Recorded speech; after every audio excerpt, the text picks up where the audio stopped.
వచ్చాడు. ఇప్పుడు ఏం చేస్తాడు?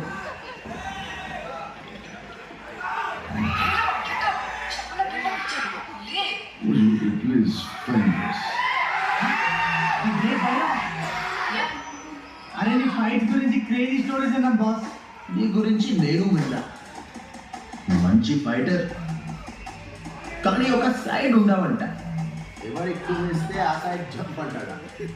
అలా గెంతుతూ ఇక్కడికి వచ్చి పడ్డావా? ఇతన్ని ఏమని పిలుస్తారో తెలుసా?